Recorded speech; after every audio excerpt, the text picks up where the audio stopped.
6 pays de l'Union européenne intensifient leurs appels en faveur d'une taxe sur les bénéfices exceptionnels des compagnies pétrolières à l'échelle de l'Union, alors que les bénéfices de ces dernières grimpent en flèche dans le contexte de la guerre au Moyen-Orient.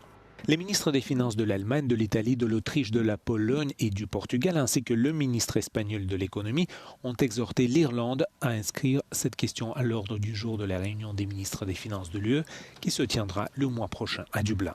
Les ministres ont appelé à la mise en place d'un cadre européen pour taxer les bénéfices exceptionnels en s'inspirant de la taxe temporaire instaurée en 2022, après l'invasion russe de l'Ukraine.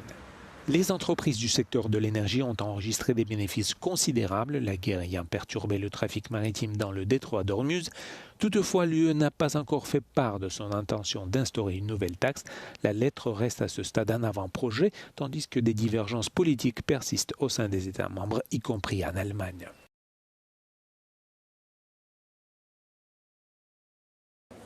Le ministre allemand des Affaires étrangères a vivement critiqué le président russe Vladimir Poutine pour avoir intensifié sa guerre d'agression brutale en Ukraine et s'est engagé à apporter davantage d'aide à Kiev.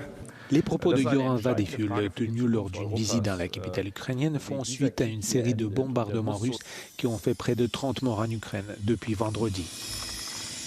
Putin hat die Intensität seines Krieges sogar noch erhöht. Terrorisiert gezielt Zivilistinnen und Zivilisten, greift zivile Infrastruktur mit Raketen und Drohnenschwärmen an. Die Ukrainerinnen und Ukrainer spüren das auch hier in Kiew jeden Tag und jede Nacht.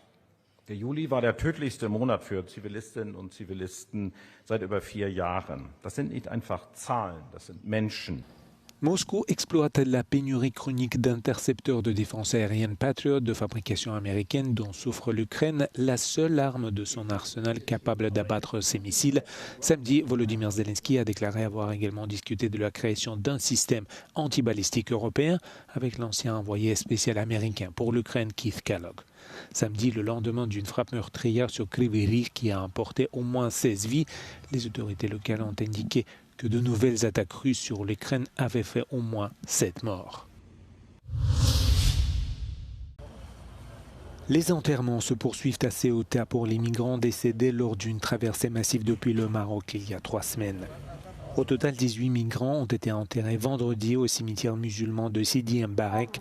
Les autorités espagnoles ont recensé 82 décès de leur côté de la frontière.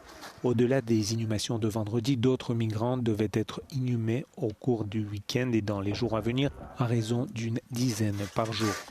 Les migrants ont été inhumés selon les rites musulmans, leur corps orienté vers la Mecque et recouvert de terre. Les autorités espagnoles et marocaines ont eu recours aux empreintes digitales et aux prélèvements d'ADN pour identifier les victimes. Toutefois, les chiffres divergent quant au nombre de victimes identifiées car les proches ont eu du mal à se rendre à Ceuta pour fournir des échantillons. Aucune des victimes n'a jusqu'à présent été transférée au Maroc qui a refusé de les accueillir. Chaque tombe a été marquée d'un numéro au cas où des proches viendraient un jour réclamer les dépouilles. Les feux de forêt qui ravagent l'Europe mettent à nu une menace potentiellement mortelle sous le sol. Des bombes et des mines non explosées datant des Première et Seconde Guerres mondiales. Certaines armes ont explosé sous l'effet d'une chaleur intense, des explosions ayant été signalées en France, en Belgique, en Allemagne et aux Pays-Bas. En Belgique, les incendies se sont propagés sur d'anciens champs de bataille, notamment dans les Hauts-de-Fagne, où les services d'urgence ont dû s'adapter aux risques liés aux munitions enfouies. Au-delà de la menace immédiate qui pèse sur les pompiers, le service belge de neutralisation des engins explosifs répond à plus de 3000 appels chaque année et neutralise jusqu'à 250 tonnes de munitions datant de la guerre. Selon les chercheurs, le changement climatique accentue ce risque, car la chaleur extrême et la sécheresse peuvent déclencher des explosions ou mettre à nu des armes cachées sous terre.